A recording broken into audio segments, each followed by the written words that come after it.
2-3 दिन पुराना एक घटनाक्रम है जो बार बार मेरी स्मृति में आता है और मुझे सोचने के लिए मजबूर करता है।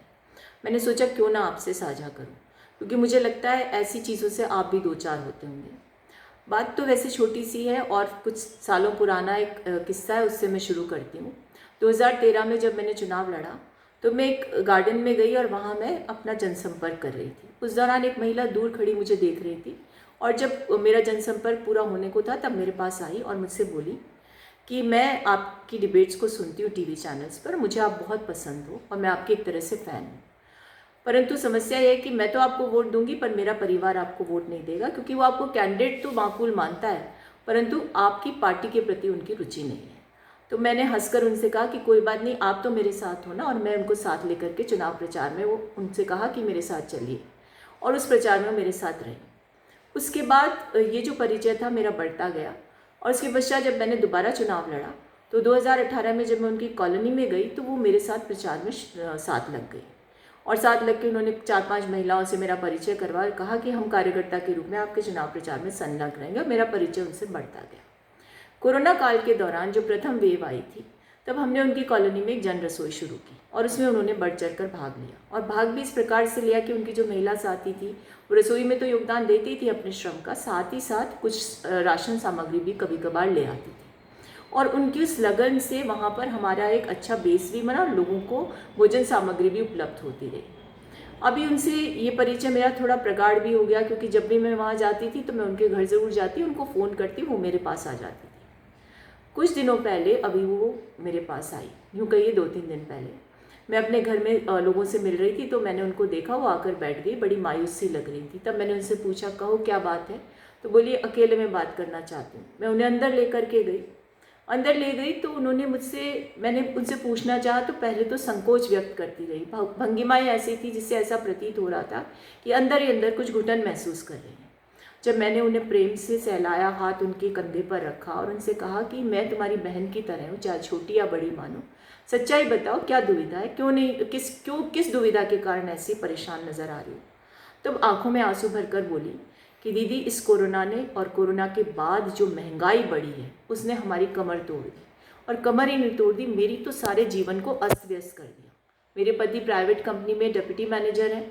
कंपनी उनकी सैलरी में 25% कटौती करे, साथ ही साथ ट्रांसफ़र भी कर दिया जोधपुर। अब मुझे बताइए कि उनकी सैलरी भी कट जाएगी और वो जोधपुर भी चले जाएंगे तो कैसे परिवार चलेगा, वहाँ उनका खर्चा बढ़ जाएगा। खुद मैंने प्राइवेट स्कूल में नौकरी शुरू की थी, लेकिन अब कोरोना के कारण स्कूल्स बंद हैं, सैलरी मिल नहीं रही, बच्चों की 75% सैलरी घर बैठे बैठे फीस हमें घर बैठे बैठे देनी पड़ रही है।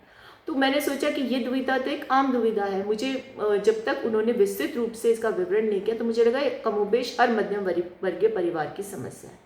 लेकिन जब वो आगे कहने लगी कि अब तो स्थिति ये हो गई कि कार की ईएमआई नहीं चुका पा रहे, कार को खड़ा कर दिया, एक स्कूटी है हमारे पास, उससे यदाकदा बाहर निकलते हैं और आम जीवन की जो आम चीज़ें हैं ज़रूरत की, उन्हें खरीदने की शक्ति हमारी समाप्त हो गई। और चाय पत्ती, मसन, दाल, चीनी, आटा, ये तक भी हम सोच करके खरीदते हैं कि कितना खरीदें और कितनी राशनिंग करें। ये परिस्थितियाँ जब किसी परिवार पर आती है तो आप समझ लीजिए कितनी बड़ी पीड़ा होती है, और विशेषकर उस परिवार में जिस परिवार में छोटे बच्चे होते हैं। आगे कहने लगी कि देखिए हम कितने अभागे बच्चे साबित हो रहे हैं। हमने माता पिता को जो पैसा बचता था उसमें से कुछ पैसा गांव भेजते थे, 2 साल से वो भी नहीं भेज पाए। पेट्रोल डीजल की जो कीमतें बढ़ गई उसके कारण हम कहीं जाने की हमारे पास सुविधा नहीं बची, क्योंकि हम गाड़ी तो निकाल नहीं सकते। जो खाने के पर्याप्त साधन नहीं बचे तो क्या तो घूमेंगे, कहाँ फिरेंगे और कहाँ पर किसी को बचा करके पैसा देंगे। तो मैंने उनसे कहा कि आप मुझसे क्या चाहती हो? तो उन्होंने कहा कि आप मेरे पति के ट्रांसफ़र को रुकवा दीजिए। मैंने उनके कहने पर वहाँ फ़ोन किया और वो कंपनी के जो लोग थे वो भी सहृदयता उन्होंने दिखाते हुए मेरी बात को माना। लेकिन जब मैंने फ़ोन रखा तो न जाने उनकी क्या भावनाएं थी, कैसा उद्वेलन था मन में कि वो फफक फफक कर रो पड़ी और मुझसे कहने लगी कि दीदी, जानती हो जब आप राशन वितरण करने जाती हो तो गरीब आदमी तो निसंकोच आपसे राशन ले लेता है, लेकिन कुछ ऐसी महिलाएं भी हैं मेरे साथ जो मध्यम परिवार से ताल्लुक़ रखती हैं, कई बार कहती हैं कि क्या करें, हम भी दीदी से कहें क्या कि राशन हमें दे दे, चुपचाप पहुंचा दे। और जब मैंने ये सुना तो मुझे भी एक तरह से भावनात्मक रूप से बहुत चोट पहुंची। मुझे लगा इस देखिए ना इस मध्यम वर्ग की क्या स्थिति हो गई इस देश में। ये वो लोग हैं जो अपने सम्मान के लिए जीते हैं। सम्मान तो देखिए गरीब का भी होता है, सम्मान हर किसी का होता है, अमीर गरीब में कोई अंतर नहीं था, लेकिन ये एक मध्यम वर्गीय तबका है जो सबसे बड़ा तबका है इस देश का, और मैं समझती हूँ निर्णायक भी होता है किसी भी मुद्दे को लेकर के। लेकिन आज इसकी समस्या पर, उसकी विकराल होती समस्या पर कोई चर्चा नहीं करना चाहता, कोई महंगाई के मुद्दे पर बात नहीं करना चाहता। पेट्रोल की कीमतें यदि 104 रुपये के पार पहुंच जाए, और यदि दाल की कीमत या यूँ कहें खाद्य तेल की कीमत जो है वो आपकी खरीद शक्ति से बाहर चली जाए, तो क्या न्यूट्रिशन देंगे हम अपने बच्चों को। आज हम बड़ी बड़ी बातें करते हैं कि सब हमारे तो हंगर इंडेक्स में ये स्थिति। सच्चाई ये है कि अगर वास्तविक आंकड़ों का संकलन किया जाए तो इस कोरोना की भयावहता से ज़्यादा इसकी आर्थिक पक्ष पर पड़ी मार और मध्यम वर्ग की टूटती कमर की जो किस्से सुनाई देंगे ना, वो सबसे ज़्यादा दुखद होंगे। किसी घर में मौत हो जाती है, उसका गम उनके लिए जीवन पर्यंत होता है। लेकिन यदि रोज ही किसी मुद्दे को लेकर के किचकिच हो, किसी मुद्दे को लेकर समस्या बनी रहे, रात में नींद ना आए कि सवेरे हमें राशन खरीदने जाना है, पैसा नहीं है, और पैसा लाए कहाँ से, डाका थोड़ी डालेंगे। अपनी इज्जत भी बचानी है, ये भी नहीं शो करना कि हमारी स्थिति ठीक नहीं है, लेकिन सामान तो चाहिए ना, चाय सुबह चाहिए, बच्चों को दूध भी चाहिए, खाने के लिए दाल रोटी भी चाहिए, सब्जी की भी आवश्यकता होती है। अगर ये खरीदने की शक्ति नहीं होगी तो कैसे पार पड़ेगी। तो मैंने सोचा कि देखिए हम कैसे समाज में रह रहे हैं। हम बातें बहुत बड़ी बड़ी करते हैं, ना जाने कौन कौन से मुद्दे हमारे मुद्दे चुनाव के बन जाते हैं, न जाने कौन से मुद्दे होते हैं जिन्हें हम चर्चा कर लेते हैं नुक्कड़ पर, चाय की थड़ी पर बैठकर। लेकिन कोई ये चर्चा नहीं करता कि एक आम मध्यम वर्गीय परिवार, जो कि मध्यम वर्गीय परिवार कहला तो रहा है, सचमुच गरीबी रेखा के नीचे दबता जा रहा है, उसकी पीड़ा पर क्या चर्चा करें, क्या विमर्श करें, कैसे महंगाई कम हो, कैसे सरकार को झकझोरा जाए कि इस मुद्दे पर तो आप जागिए, जनता की गुहार को सुनिए। अब आप ये कह दें कि साहब हमने तो माइग्रेंट लेबर के लिए राशन की सुविधा कर दी, कहीं भी चला जाए उसे मिल जाएगा, लेकिन वो मध्यम वर्गीय परिवार कहाँ जाएगा जो दोनों पति पत्नी कमाई करके घर चलाते थे। आज उनकी नौकरियां नहीं है, ले ऑफ्स हो गए, बेरोजगारी दर बढ़ गई, और सबसे बड़ी बात है कि महिलाओं का जो रोजगार में योगदान था वो तो बहुत कम हो गया, युवाओं को रोजगार मिल नहीं रहा। तो ये जो निराशा, एक तो कोरोना के कारण लॉकडाउन में घर में रहने के साथ साथ इन सारी समस्याओं को लेकर के अपने दिमाग पर उनको हावी करना और मानसिक रूप से वेदना का शिकार होना, इस पर कोई चर्चा नहीं करना चाहता।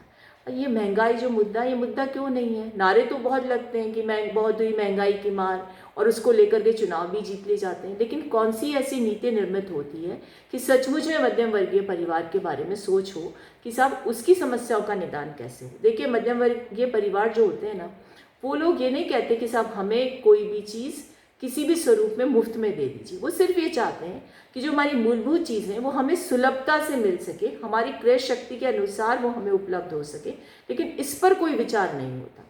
आपको ध्यान है ना, हमारी परचेसिंग पैरिटी कितनी अच्छी थी कुछ सालों पहले, हम 3rd आते थे वर्ल्ड में। आज क्या स्थिति हो गई, हम नीचे से कुछ रैंक्स में आ रहे हैं पूरे विश्व के अगर तुलना की जाए तो। अब मैं कहती हूँ कि चाहे कोई भी चर्चा हो, डिबेट्स में जाने की बात हो, इस मुद्दे पर विमर्श जरूर होना चाहिए। इसलिए होना चाहिए क्योंकि जब तक हम इस पर चर्चा नहीं करेंगे, जब तक हम इसके समाधान के बारे में नहीं सोचेंगे, देखिए कोरोना अंतोगत्वा समाप्त होगा, आज नहीं होगा तो कुछ सालों में होगा, हो सकता है इसके साथ हमें जीना भी पड़े। ये एक वायरस है, और वायरस तो बहुत सी बीमारियों का होता है। हमने अपना अप्रोप्रिएट बिहेवियर भी अपना लिया, वैक्सीनेशन भी हो रहा है, लेकिन इसका जो आफ्टरमैथ जिसे कहते हैं, इसका जो रेपरकशन है, जब आर्थिक स्थिति को जो बिगाड़ रहा है और उसे उभरने की कोई कवायद हम नहीं करें, कोई नीति निर्माण नहीं करें, उसी का परिणाम है कि भले ही मुझे वो कह गई हूँ 2013 में कि आप कैंडिडेट अच्छी हो, पार्टी गलत है, लेकिन आज इच्छा तो हुई थी उनसे पूछूं, लेकिन एक दुखी व्यक्ति से क्या पूछती मैं। सिर्फ यही कहना चाहती हूँ कि सोच विकसित करनी होगी, चयन के रूप में भी सोच विकसित करनी होगी, तुलनात्मक रूप से भी सोचना पड़ेगा कि कुछ लोग जो एक चीज़ को पकड़ लेते हैं और पकड़कर उसके पीछे ऐसे चलते हैं जैसे उससे अगर कहीं भ्रमित हो गए या उससे दिग्भ्रमित हो गए तो कोई पाप कर देंगे। ऐसा नहीं है। जो आपका हितकारी हो, जो आपके पक्ष में हो, जो आपके जीवन को सुगम बना सके, जो आपके साथ आपका साथी बनकर आपके मुद्दों को उठा सके, ऐसे लोगों का साथ देना शुरू करना पड़ेगा। अब भ्रम की जो स्थितियां हैं, देखिए मैं खुद एक सार्वजनिक जीवन की महिला हूँ, इससे मैं कहती हूँ हर क्षेत्र में राजनीति होती है, और राजनीति होती है इससे हर क्षेत्र में वाद विवाद होता है और हर क्षेत्र में पार्टीज बन जाती हैं। मैं राजनीतिक पार्टियों की बात नहीं करी, ग्रुपिज्म हो जाता है, लेकिन भाई सच्चाई का कोई ग्रुपिज्म नहीं होता, सच्चाई का के बीच में कोई विघटन नहीं होता। सच्चाई सच्चाई होती है, और जो सच्चाई के साथ खड़े रहते हैं, समस्याओं के निदान के लिए तत्पर रहते हैं, उनका साथ देना चाहिए। मैं ये नहीं कहती कि मैं ही श्रेष्ठ हूँ या कोई और श्रेष्ठ है, या मैं खराब हूँ या दूसरा सबसे अच्छा है या दूसरा सबसे ज़्यादा खराब है। लेकिन आज के परिप्रेक्ष्य में सच्चाई है कि महंगाई एक मुद्दा होना चाहिए, महंगाई के साथ बेरोजगारी मुद्दा होना चाहिए। कोरोना से जिंदगियों, देखिए हमारे देश में क्या कहा जाता है, ह्यूमन राइट्स, और इंटरनेशनली भी ह्यूमन राइट्स की बात करते हैं। और ह्यूमन राइट्स का तात्पर्य क्या है कि हर व्यक्ति की डिग्निटी यानी उसके अस्तित्व में सम्मान के साथ उसके जीवन यापन की स्थिति होनी चाहिए। अब डिग्निटी कैसे मेंटेन होगी, जब उसे मूलभूत सुविधाएं मिल जाएंगी। अब कोरोना काल में तो मौतों की डिग्निटी भी खत्म हो गई। कहते हैं ना कि हमारे हिंदू शास्त्रों में कहा जाता है कि मरने के बाद व्यक्ति चाहे कैसा भी जीवन उसने जिया हो उसके प्रति सम्मान होना चाहिए।